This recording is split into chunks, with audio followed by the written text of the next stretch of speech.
네, 안녕하세요. 변화와 혁신을 위한 클라우드 마이그레이션 세션 발표의 오프닝을 맡게 된 AWS 어카운트 매니저 김진우입니다. 본 세션에서는 먼저 AWS 마이그레이션의 핵심 가치에 대해 설명드리면서 비용과 비즈니스 밸류에 집중하여 설명을 드리고자 합니다. 이후에는 AWS 마이그레이션을 결정하신 AWS의 대표 고객사인 네오이즈와 우한 형제들에서 그 과정을 직접 발표해 주실 예정입니다. 첫 번째 챕터, AWS 마이그레이션의 핵심 가치입니다. 클라우드로의 마이그레이션을 고려하실 때 가장 먼저 생각하시는 부분이 바로 비용 절감과 관련된 내용이 아닐까 싶습니다. 과거 온프레미스 환경 대비 전체 비용이 어느 정도 변화하는지를 우선 비교하시고 그 다음으로 그 이외의 클라우드의 장점들을 고려하시는 경우가 가장 많으신 것 같습니다. 맞습니다. 비용은 클라우드 마이그레이션 고려 시 매우 중요한 부분입니다. 하지만 클라우드 마이그레이션을 본격적으로 고려하고 계신다면 비용 절감만이 그 목표가 되어서는 안 된다는 것이 바로 AWS의 생각입니다. 실제 마이그레이션을 진행하신 AWS 고객사를 대상으로 설문한 통계 자료에 따르면 클라우드 마이그레이션 이점의 92%는 비즈니스적 가치에서 나오고 있다고 얘기하고 있습니다. 즉, 클라우드 마이그레이션은 단순 비용 절감 차원이 아닌 직원 업무 생산성, 운영 탄력성, 비즈니스 민첩성이라는 측면에서 실제 비즈니스에 어떠한 효용을 제공하는지를 가장 면밀히 검토해 보셔야 합니다. 좀 더 구체적인 내용에 대해 말씀드리자면 첫 번째, 직원 업무 생산성입니다. 클라우드를 통해 서비스 및 개별 업무 단위로의 효율을 개선하여 업무 생산성을 높이실 수 있습니다. 두 번째, 운영 탄력성입니다. 이벤트, 패치 등 예상하지 못한 트래픽에 대해 빠르게 대응할 수 있으며 글로벌 시장에 대한 확장성을 확보하여 운영 탄력성을 높이실 수 있습니다. 세 번째, 비즈니스 민첩성입니다. AWS의 AI/ML 서비스 등 새로운 서비스와 신규 기능들을 통해 내부 서비스의 개발 및 출시 속도를 높이실 수 있습니다. 이를 통해 엔드 유저의 피드백을 바로 확인하고 이를 서비스에 적용하는 과정들을 통해 비즈니스 민첩성을 높이실 수 있습니다. 특히 급변하는 온라인 및 모바일 비즈니스의 환경 지원을 위해 클라우드는 이제 선택이 아닌 필수가 되고 있습니다. 실제 IT가 비즈니스 가치에 어떠한 영향을 미치는지 살펴보기 위해 종종 IT 밸류 체인을 얘기하곤 합니다. 즉, 디지털 네이티브 비즈니스의 핵심 가치를 만들고 이를 엔드 유저에게 전달하기 위해서는 수많은 경험과 모델이 필요하며 이를 위해 기술, 프로세스, 모듈화가 잘 자리 잡고 있어야 합니다. 그리고 이 세 가지 요소의 기반에는 바로 효율적이고 탄력적인 IT 인프라스트럭처 환경이 뒷받침되고 있어야 합니다. 즉, 생산성, 탄력성, 민첩성을 제공할 수 있는 AWS 인프라 위에서 내부 기술, 프로세스, 모듈화를 발전시키고 그 환경에서 지속적으로 새로운 것을 시도해 나가는 것이 바로 디지털 네이티브 회사의 혁신의 시작점이라고 말씀드릴 수 있습니다. 다시 말해 여러 번의 실험과 시도를 통한 성공 실패를 가장 빠르게 받아들이는 과정에서 혁신을 향해 조금씩 나아갈 수 있습니다. 이와 같이 AWS는 하나의 그리고 복수의 서비스를 위한 인프라 환경이 아니라 디지털 네이티브 회사의 전략과 경쟁력 확보를 위한 전략적 플랫폼입니다. 이러한 이유들로 인해 몇 년 전까지만 하더라도 뉴 노멀이었던 클라우드 그리고 AWS는 이제 비즈니스의 노멀이 되었으며 전 세계 수많은 기업들이 이미 AWS를 혁신을 위한 전략적 플랫폼으로 적극 활용하고 있습니다. 그렇다면 AWS로의 마이그레이션 여정은 어떻게 시작해야 할까요? AWS의 첫 번째 제언은 냉정하게 클라우드 마이그레이션을 바라보아야 한다는 것입니다. 면밀하게 클라우드의 이점 그리고 기업의 내부 역량을 진단하고 그 결과를 기반으로 마이그레이션을 상세히 계획하고 또 실행에 옮겨야 합니다. AWS에서는 고객사의 성공적인 마이그레이션 여정을 지원하기 위해서 마이그레이션 방법론, 툴, 펀딩 프로그램 등 다양한 지원 프레임워크를 액세스, 모빌라이즈, 마이그레이트 앤 모더나이즈라는 세 단계를 통해 제공하고 있습니다. 그 첫 번째 어세스 단계에서 바로 AWS에 대한 비용 비교를 구체적으로 진행해 보실 수 있습니다. 하지만 아직 많은 고객분들께서 클라우드는 비싸다라는 인식으로 인해 고민을 하고 계신 것 같습니다. 과연 이 말이 사실일까요? AWS의 대답은 팩트 기반의 분석이 반드시 선행되어야 한다는 것입니다. 객관적인 비용 비교를 위해서는 보이지 않는 다양한 비용들을 수치로 체크하고 이를 반영하여 비교해야 합니다. 왜냐하면 과거 온프레미스 환경과 클라우드 환경에서 비용적으로 고려해야 할 변수가 동일하지 않기 때문입니다. 실제 온프레미스 환경에서 여유 리소스를 고려하여 구축되어 있는 서버 및 스토리지의 실제 사용률 현황과 상면, 전기, 쿨링, 기타 관리 비용들을 모두 고려하여 AWS 비용과 토탈 코스트 측면에서 비교해 보아야 합니다. 관련하여 AWS는 현재 온프레미스 환경에서 발생되는 다양한 비용들을 모니터링하여 고객의 실제 데이터를 기반으로 마이그레이션 진행 시에 TCO 및 ROI 분석 결과를 제공하고 있습니다. 좀 더 자세한 내용에 대해 설명을 드리자면 AWS는 TSO 로직이라는 디스커버리 툴을 현재 운영하고 있습니다. TSO 로직은 비즈니스 케이스의 정확한 분석을 지원하기 위해 온프레미스 환경 내 물리 서버 사용량을 포함하여 라이센스 옵션 등의 사용량을 모니터링할 수 있는 자동화 툴입니다. 운영 중이신 온프레미스의 실제 데이터를 확인하기 위해 이러한 전문 툴을 사용하여 약 2주에서 4주간 함께 모니터링을 하게 됩니다. 본 과정은 추가 비용이 들지 않으며 내부적으로 마이그레이션 의사결정을 위한 분석 시간을 매우 단축시킬 수 있습니다. 이를 위해 실제 과정들에 대해 자세히 설명드리고 향후 진행 방향에 대해 함께 논의할 수 있는 클라우드 비즈니스 밸류 워크숍을 상시 운영 중에 있습니다. AWS 마이그레이션을 위한 가장 첫 번째 단계를 함께 고민할 수 있는 좋은 기회이며 언제든지 담당 어카운트 매니저에게 요청을 주시면 더 상세한 내용에 대해 안내받으실 수 있습니다. 다음으로 지금까지 안내드린 내용과 관련하여 AWS 대표 게임 고객사인 네오위즈에서 AWS 올인 마이그레이션을 고려하시게 된 이유와 그 과정들을 직접 설명해 주실 예정입니다. 그럼 네오위즈의 이하영님을 모셔보도록 하겠습니다. 안녕하세요. 네오위즈 기술기획팀에서 일하고 있는 이하영입니다. 많은 분들이 인프라를 클라우드로 전환할지 말지에 대해 고민하고 있으실 텐데요. 그 고민에 참고하실 수 있도록 네오위즈의 AWS로의 인프라 전환 과정을 소개해드리고자 합니다. 총 4부분으로 나눠 이야기를 진행할 예정인데요. 우선 왜 AWS로 전환을 선택하게 되었는지 그 배경을 설명드리고 도입을 위해 어떤 검토 과정을 거쳤는지, 의사결정이 된 후 준비 과정에서 중요하게 본 것들은 무엇인지, 그리고 실제 마이그레이션을 어떻게 진행하고 있으며 그 과정에서 배움은 무엇인지 이야기해 보도록 하겠습니다. 먼저 도입 배경입니다. 우선 설명에 앞서 제가 여기서 언급하는 클라우드는 모두 AWS를 지칭하는 것임을 말씀드립니다. 네오위즈는 2019년에 클라우드 전환을 선택하였는데요. 해서 그 전과 후의 상황을 비교해서 설명드리겠습니다. 이전의 상황을 설명드리자면 네오위즈는 2014년에 글로벌 모바일 카지노 게임을 런칭하면서 AWS를 사용하기 시작했습니다. 이후 게임들의 성격에 따라 인프라를 분리하여 사용하였는데요. 플랫폼이 무엇이냐, 게임 유저가 어디에 주로 있느냐를 기준으로 주로 한국 고객이 타겟층인 PC 웹보드 게임의 경우 한국에 있는 데이터 센터에 인프라를 꾸렸으며 글로벌 고객이 타겟층인 모바일 게임의 경우 AWS에 인프라를 꾸렸습니다. 이 전략으로 약 5년간 별 무리 없이 서비스를 제공하였죠. 그러던 와중 2019년에 이슈가 생겼습니다. 바로 시스템이 노후화된 것인데요. 당시 데이터 센터에 있는 시스템은 거의 2010년 데이터 센터 이전 시 구축했던 인프라였습니다.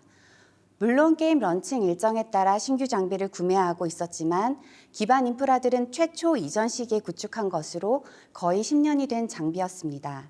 그러다 보니 노후화로 인해 장애는 발생하고 소프트웨어 버전은 낮아 원하는 기능을 쉽사리 추가할 수 없고 라이선스나 유지보수 비용은 큰, 말 그대로 성능 대비 효율성이 떨어지는 상황이었습니다.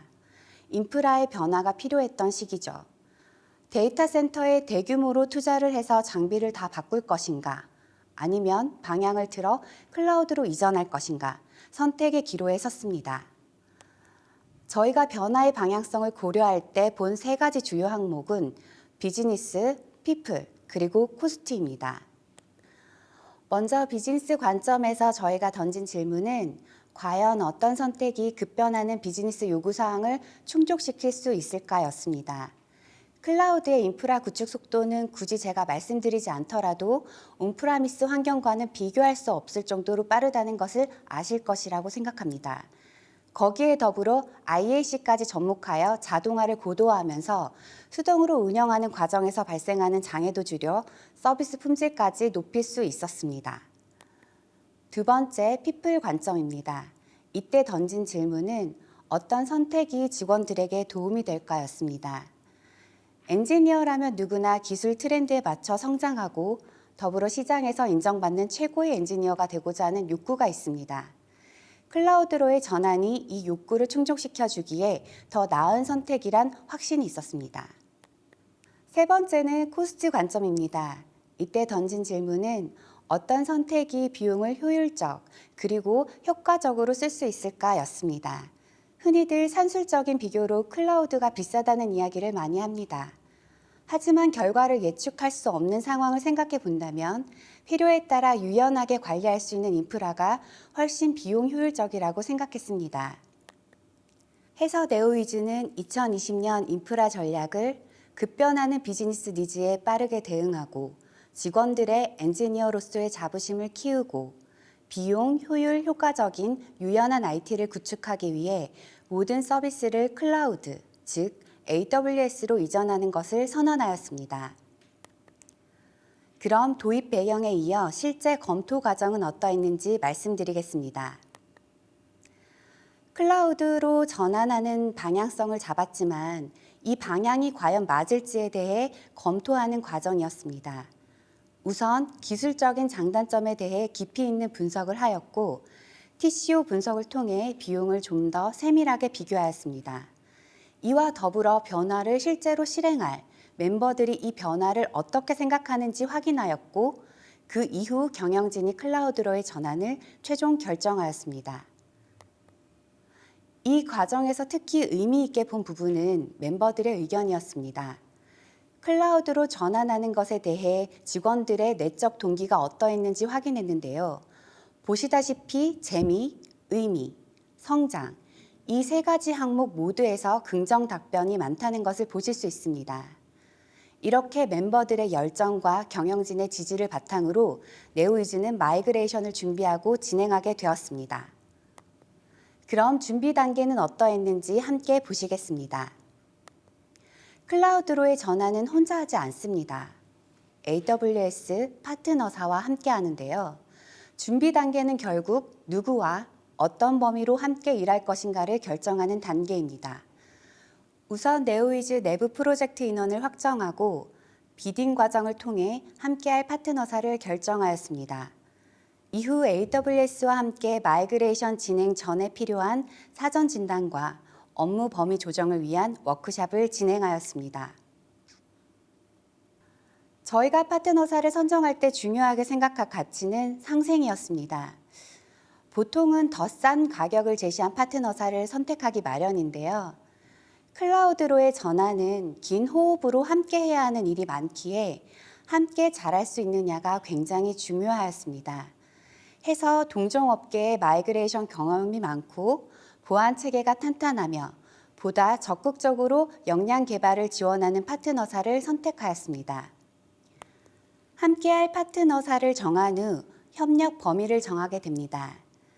이때 AWS의 마이그레이션 방법론에서 제시하는 프레임워크를 기반으로 선택할 수 있습니다. 네오위즈의 경우는 총 8개의 영역 중 도움이 필요한 3개의 영역만을 선택하였습니다. 이제 준비 단계를 마친 후 실제 마이그레이션을 어떻게 진행하였는지 말씀드리겠습니다. 네오위즈의 마이그레이션 실행 전략은 작게 우선 해보고 빠르게 실패하여 그 과정 속에서 배우자였습니다. 해서 우선 가볍고 영향도가 작은 서비스부터 차근히 옮겨 나갔습니다. 저희가 옮겨야 할 서비스는 고객 서비스뿐만 아니라 내부 서비스까지 포함해서 총 149개였는데요. 정말 작지 않은 숫자죠. 해서 3개월 단위의 웨이브를 만들어 각 웨이브마다 목표를 정해 마이그레이션을 진행하고 있습니다. 우선 1차 웨이브는 기반을 다지는 것을 목표로 해서 랜딩 존과 다이렉트 커넥트를 구성하였으며 마이그레이션 이전의 DB와 정보 분석의 POC를 진행하였습니다. 더불어 가벼운 서비스를 이전하면서 클라우드 전환 방법의 감을 잡았습니다. 1차에 쌓은 경험을 바탕으로 2차 웨이브부터는 본격적으로 서비스 마이그레이션을 진행하고 있습니다. 각 서비스의 마이그레이션이 어떻게 진행되었는지 좀 더 상세히 말씀드리겠습니다. 1단계는 대상을 선정하는 것으로 웨이브 초기에 이전할 서비스를 확정합니다. 2단계는 이전 패턴에 따라 인프라를 구축하고 개발을 진행합니다. 3단계는 서비스를 오픈하기 전에 필요한 것들을 챙기고 서비스 중요도에 따라 시나리오를 검토합니다. 여기서 이상이 없는 경우 4단계로 변경 일정에 맞춰 서비스 전환을 진행합니다. 서비스 전환이 완료되었다고 해서 마이그레이션이 끝난 것은 아닙니다. 5단계 회고를 통해 이전 과정에서 배운 것들을 나누고 이를 이후 작업에 반영합니다. 그리고 마지막으로 6단계 시스템 최적화 작업을 진행합니다. 아시다시피 클라우드는 쓰는 만큼 비용이 나오기 때문에 서비스 오픈 후 안정기가 되면 시스템 사용량을 보고 그에 맞춰 리소스를 조정하는 과정입니다. 마이그레이션이 마냥 순탄하냐고 질문하신다면 당연히 아닙니다. 그 과정에서 많은 어려움을 마주하게 되는데요. 제가 기억에 남는 어려움 4가지를 말씀드리고자 합니다. 첫 번째는 리소스 이슈입니다. 저희는 기술적으로 욕심을 내서 처음부터 끝까지 직접 다 하고 싶었습니다. 하지만 현업 업무는 그대로 있다 보니 리소스 충돌이 날 수밖에 없더라고요. 해서 현재는 좀 더 오픈 마인드로 AWS 그리고 파트너사와 보다 적극적인 협업 관계를 가져가는 것으로 이 문제를 해결하고자 노력 중에 있습니다. 두 번째는 역량 이슈입니다. 2014년부터 이미 AWS를 사용해 왔기 때문에 익숙한 멤버들도 많았지만 여전히 AWS 환경이 생소한 멤버들도 있었습니다.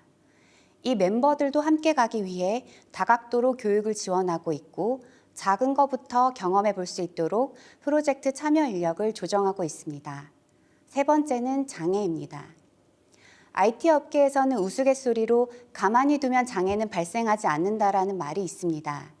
대규모 변경은 장애를 부르기 마련입니다. 저희는 장애가 없도록 하는 것이 목표가 아니라 빠르게 복구하는 것을 목표로 직원들이 주눅들지 않고 그 과정에서 배울 수 있는 문화를 만들기 위해 노력 중에 있습니다. 네 번째는 직원들의 번아웃 이슈입니다. 아무래도 2년 가까운 장기 프로젝트다 보니 끝이 보이지 않아 직원들이 지치기도 합니다. 지친 직원들에게 필요한 것은 휴식과 인정이죠.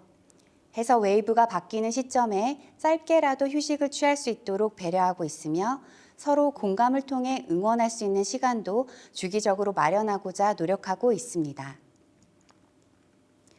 이런 여러 어려움 속에서 느껴지는 긍정적인 변화도 있습니다. 이제 감을 잡아 개발의 속도가 붙었고 시스템도 고도화되다 보니 보다 효율적으로 운영하고 있습니다. 또한 비즈니스 요구에 보다 민첩히 대응하며 이전 후 이후에는 서비스를 안정적으로 제공하고 있습니다. 이제 마무리를 하고자 합니다. 네오이즈는 오랜 기간 동안 클라우드를 경험하고 고민한 끝에 클라우드 올인을 선언하였습니다. 급하게 경험 없이 선택한 것이 아닙니다. 도입 검토와 의사결정 과정에서 변화를 실행할 구성원들의 의견을 적극 수렴하였습니다. AWS가 권장하는 영역 중에 네오이즈 상황에 맞는 영역만을 선택해 컨설팅을 받았으며 가볍고 영향도가 낮은 서비스를 시작으로 마이그레이션을 진행하였습니다. 웨이브 단위로 쪼개서 프로젝트를 진행하고 있으며 현재는 경험이 쌓여 보다 공격적으로 마이그레이션을 진행하고 있습니다. 그 과정에서 어려움도 있지만 많은 긍정적인 변화가 생기고 있습니다. 그럼 이것으로 네오이즈의 AWS로의 여정 발표를 마치도록 하겠습니다. 감사합니다. 안녕하세요. 저는 우아한 형제들 SRE팀 테크니컬 프로그램 매니저 박주희입니다. 우아한 형제들은 배달의 민족뿐만 아니라 배민상회, 만화경, 띵, 배달로봇 등 다양한 서비스를 운영하고 있는데 오늘은 이 중 배달의 민족에 대해서 이야기를 해보려고 합니다. 배달의 민족은 초기에 IDC에 구축된 메인 데이터베이스를 중심으로 운영이 되고 있었는데 서비스가 커지고 트래픽이 늘어남에 따라서 지속적인 확장이 필요했고 이를 돌파할 수 있는 방안 중 하나로 AWS 클라우드를 도입하게 되었습니다. 그래서 오늘은 우아한 형제들의 개발 조직이 어떻게 배달의 민족 데이터베이스를 클라우드로 마이그레이션 했는지를 공유하려고 합니다. 시장 변화에 대한 추세와 함께 MSA로의 전환, 클라우드 마이그레이션, 그리고 이 과정을 통해서 얻은 개선점에 대한 순서로 이야기를 진행해 보도록 하겠습니다. 배달의 민족 데이터베이스를 클라우드로 마이그레이션 하게 된 가장 큰 요인이 바로 시장의 변화와 서비스의 성장이었습니다. 1인 가구가 증가하고 식문화가 다변화되면서 푸드테크 시장이 급변하고 있었는데 배달의 민족 서비스도 이런 시장 변화에 빠르고 유연하게 대응하면서 지속적인 성장을 거듭하고 있었습니다.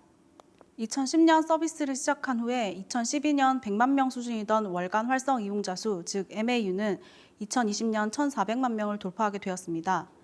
단순히 사용자가 늘어난 것뿐만 아니라 시장 변화에 발맞춰서 배민 라이더스, 배민 오더, 비마트, 그리고 배민 상회, 배민 장부, 배민 아카데미 등 다양한 연계 서비스도 제공하고 있습니다. 앞서 이야기했던 것처럼 배달의 민족은 서비스 초창기에 구축된 메인 데이터베이스를 중심으로 운영이 되고 있었는데 가게, 메뉴, 회원, 주문 등 다양한 도메인 서비스들이 하나의 모놀리스 데이터베이스에 의존이 되어 있는 아키텍처를 가지고 있었습니다. 초기에는 빠르고 간단하게 개발하고 테스트하고 배포할 수 있었지만 모든 서비스가 그렇듯 계속해서 새로운 기능이 생기고 변화가 생기면서 몇 가지 문제에 부딪히게 되었습니다. 제일 큰 문제는 아주 작은 부분적인 이슈가 전체 서비스 장애로 확산이 되는 경우였는데 하나의 데이터베이스를 공유하고 있었기 때문에 장애 확산을 저지하는 것이 굉장히 힘들었습니다.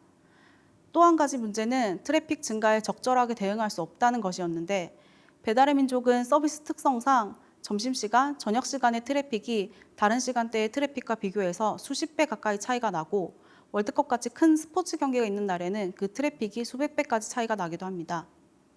IDC 장비를 몇 차례 업그레이드를 해서 굉장히 좋은 성능의 하드웨어를 사용하고 있음에도 불구하고 이런 트래픽이 점점 감당하기 힘든 수준으로 증가하게 되었습니다. 마지막으로 하나의 데이터베이스 내에서 수백, 수천 개의 테이블과 프로시저가 엮여 있는 굉장히 복잡한 구조로 인해서 신규 서비스나 신규 기능을 추가할 때 관련된 모든 테이블, 모든 프로시저들을 분석하고 수정해야 했습니다. 결국 개발 속도가 저하되고 테스트 복잡도가 상승하게 되었습니다. 이 문제를 타파하기 위해서 2016년에 AWS 클라우드를 도입하게 되었습니다. 몇 개의 작은 데이터베이스가 각 서비스에 종속되는 구조로 구성이 되었는데 워낙 많은 도메인 서비스가 엮여 있기 때문에 그림에서 보듯이 여전히 메인 데이터베이스로의 데이터 싱크도 유지를 하고 있었습니다. 이로 인해 앞에서 이야기를 했던 문제들을 완벽하게 극복하지 못하였고 여전히 AWS와 IDC의 분리된 네트워크 환경 구성, 지속적으로 증가하는 데이터 사이즈, 장애 확산 등의 이슈를 안고 있었습니다. 메인 데이터베이스의 확장성과 안정성을 높이고 마이크로 서비스 단위로 데이터베이스를 분리하는 작업에 여러 허들을 개선하기 위해서 2018년에는 모놀리틱 구조의 데이터베이스를 그대로 클라우드 환경으로 이관하는 시도를 했지만 이 시도는 결국 실패했습니다. 당시 메인 데이터베이스는 클라우드 환경에서 수용 가능한 스펙을 이미 초과하였기 때문에 데디케이트된 장비를 사용해야 했는데 데디케이트된 장비를 운영하기 위한 일부 어드민 권한의 제약이나 HA 구성의 복잡도 증가와 같은 기술적인 이슈와 MS SQL 서버 라이센스 비용 문제가 있었습니다. 그리고 혹여 이런 몇 가지 기술적인 이슈, 비용 문제를 뛰어넘어 마이그레이션에 성공한다고 하더라도 기존 메인 데이터베이스의 구조상 스케일아웃으로 트래픽 대응이 어려웠기 때문에 스케일업으로 대응을 해야 했지만 당시 이미 최고 스펙의 장비를 사용하고 있어서 결과적으로 스케일업 또한 불가능에 가까웠습니다. 결론적으로 서비스의 안정성을 보장할 수 없고 비용 절감 효과가 미비했기 때문에 마이그레이션을 중단하게 되었습니다. 2018년에 이 시도를 통해서 당시의 모놀리틱 아키텍처로는 클라우드 환경의 운영이 쉽지 않다는 것을 알게 되었고 마이크로 서비스 단위의 데이터베이스 클라우드 마이그레이션 작업에 집중하게 되었습니다. 마이크로 서비스 단위의 데이터베이스 마이그레이션을 진행하기 위해서 필요한 단계를 살펴보면 가장 먼저 해야 하는 것은 마이크로 서비스 단위를 정의하는 것인데 동일한 기능을 하는 모듈 단위로 구분하는 것이 일반적이지만 반드시 정해진 규칙이 있는 것은 아니며 비즈니스 방향에 따라서 지속적으로 구조 개선을 해야 합니다. 마이크로 서비스 단위가 정리되었으면 각 서비스의 핵심 데이터를 리스팅하게 되는데 이때 핵심 데이터는 테이블 단위인 경우도 있고 하나의 테이블 안에서도 데이터 단위로 구분되는 경우가 있을 수 있습니다. 이렇게 마이그레이션이 모두 완료되고 나면 레거시 코드와 가비지 데이터를 정리를 해야 하는데 이 과정이 중요한 이유는 하나의 마이크로 서비스가 분리되어서 나간 후에 레거시 코드와 가비지 데이터를 잘 정리를 해줘야 다음에 마이그레이션 할 서비스에서 그 범위를 줄여나갈 수 있기 때문입니다. 배달의 민족 데이터베이스 클라우드 마이그레이션에서 가장 일반적으로 사용했던 전략 중 하나는 바로 무중단 마이그레이션입니다. 마이크로 서비스의 단위의 마이그레이션은 서비스의 특성, 비즈니스의 우선순위, 마이그레이션 범위 등에 따라서 각각의 일정을 가지고 여러 프로젝트가 동시다발적으로 진행이 되게 되는데 매번 마이그레이션이 진행될 때마다 배달의 민족 서비스를 중단할 수 없었기 때문에 서비스 다운타임을 최소화하는 무중단 마이그레이션 전략을 가장 많이 사용했습니다. 무중단 마이그레이션은 마이그레이션을 진행하는 동안에도 지속적으로 데이터가 변경되며 이를 검증하기 위해서 비교적 긴 검증 시간을 투입하게 됩니다. 과정을 한번 살펴보면 첫 번째로 앞서 마이크로 서비스 단위로 리스팅한 테이블과 데이터를 특정 시점 기준으로 마이그레이션을 하게 됩니다. 이후 소스와 타겟 DB에 동시에 데이터를 적재하게 되는데 서비스가 중단되지 않았기 때문에 마이그레이션을 진행하는 중에 이미 데이터 변경이 되었을 것이고 이 변경분을 따라가면서 반영해줘야 합니다. 이때 양쪽 데이터베이스의 데이터를 비교하고 일치시키는 다양한 밸리데이션 작업을 계속하게 됩니다. 이 기간 동안은 당연히 소스 DB를 마스터로 타겟 DB를 스탠바이로 사용하게 되는데 이때 양쪽에 동일하게 트래픽을 주면서 데이터 검증뿐만 아니라 성능에 대한 검증도 같이 진행했습니다. 배달의 민족의 경우 소스 DB 하드웨어 성능이 워낙 좋았기 때문에 그에 비해 성능이 낮은 AWS 인스턴스를 사용했을 경우에도 성능 저하가 없는지 꼼꼼하게 확인하였습니다. 충분한 검증 시간을 거쳐서 타겟 DB의 검증이 완료되었다고 판단이 되면 커넥션을 전환하게 되는데 이제는 타겟 DB가 마스터, 소스 DB가 스탠바이 개념으로 동작하게 됩니다. 기존의 소스 DB의 커넥션을 바로 제거하지 않은 이유는 혹시 모를 롤백을 대비하기 위함입니다. 사전에 검증되지 않은 어떠한 이슈로 인해서 롤백이 필요한 경우에도 커넥션만 다시 전환을 해주면 되기 때문에 충분한 시간 동안 양쪽의 커넥션을 유지하였습니다. 최종적으로 소스 DB에서 커넥션을 제거하며 마이그레이션이 모두 완료됩니다. 여기까지 무중단 마이그레이션에 대해서 간략하게 살펴보았습니다. 그림으로 간단하게 표현했지만 실제로는 생각지도 못한 여러 이슈가 발생했고 이 과정에서 하나하나 노하우를 쌓아가면서 뒤로 갈수록 마이그레이션 속도를 높일 수 있었습니다. 다음으로는 빠른 마이그레이션을 살펴볼 텐데 이는 서비스 운영 시간이 제한되어 있거나 내부 운영을 위해서 사용되는 경우이기 때문에 서비스를 중단할 수 있는 경우에 주로 사용되었습니다. 서비스를 중단해서 데이터의 변경이 발생하지 않도록 사전에 조치를 취하기 때문에 AWS에서 제공하는 스키마 컨버전 툴과 데이터베이스 마이그레이션 서비스만을 이용해서도 충분히 이관을 진행할 수 있었습니다. 일반적으로 테이블 단위로 데이터를 이관할 때 데이터를 파일로 내려받고 덤프 파일을 이동하고 벌크 인서트를 하는 과정을 거치게 되는데 이를 DMS가 대신한다고 볼 수 있습니다. 동기종 DB 간의 마이그레이션은 DMS만 사용을 하면 되고 이기종 마이그레이션의 경우는 SCT를 사용해서 스키마를 각각의 DB에 맞게 변경해준 후에 DMS를 사용해서 마이그레이션을 할 수 있습니다. 수십 개의 마이크로 서비스들이 약 4년의 시간 동안 이런 과정을 거쳐서 모두 분리되었고 현재 배달의 민족은 이 그림과 같이 각각의 마이크로 서비스의 종속적인 수백 대의 데이터베이스가 유기적으로 동작하면서 운영되고 있습니다. 마이그레이션 이후에 개선된 점을 살펴보면 우선 서비스 개선 측면에서 마이크로 서비스 단위로 쪼개진 각각의 서비스는 기존과 달리 서비스 특성에 맞는 데이터 저장소를 선택할 수 있게 되었고 스케일 전략도 사용할 수 있게 되면서 기존 IDC에서 사용하던 고성능 하드웨어 못지않은 성능으로 운영이 되고 있습니다. 뿐만 아니라 신규 서비스 및 기능 론칭 시간도 굉장히 많이 단축되었는데 수백 개의 테이블이 하나의 데이터베이스 안에 들어있던 이전과는 달리 적게는 열 몇 개, 많아도 수십 개 단위의 테이블이 하나의 데이터베이스를 구성하게 되면서 스키마 변경도 더 자유로워졌고 변경 중에도 타 시스템에 영향을 주지 않을 수 있게 되었습니다. 이로 인해서 장애가 확산되는 것이 드라마틱하게 줄어들었고 운영 중에 장애가 전파되는 케이스가 발견되더라도 이전보다 서킷 브레이커를 쉽게 적용할 수 있게 되었습니다. 이를 적극적으로 활용해서 지속적으로 장애 확산을 방지하는 활동을 진행하고 있습니다. 다음으로 데이터베이스 운영 관점에서의 개선을 살펴보면 각 서비스에 최적화된 파라미터 값을 적용하는 성능 개선 활동이 가능해졌고 스케일업, 스케일아웃을 적절히 활용해서 증가하는 트래픽에 대응할 수 있게 되었습니다. 또한 기존과 다르게 쉽고 빠르게 장비 교체 및 업그레이드 작업 등을 진행하면서 서비스 다운타임도 많이 줄어들었습니다. 모니터링 관점에서도 클라우드와치와 람다 연계를 통해서 손쉽게 모니터링 환경을 구축했고 수백 대가 넘는 데이터베이스에 빠짐없이 모니터링을 적용할 수 있게 되었습니다. IDC에서 운영하던 것과 비교해서 일부 어드민 기능에 제약이 있지만 이러한 제약에 크게 영향받지 않을 만큼 AWS 서포트를 활용하고 있고 하드웨어 이슈나 비정상 동작에 대해 지속적으로 커뮤니케이션하면서 데이터베이스 운영에 많은 도움을 받고 있습니다.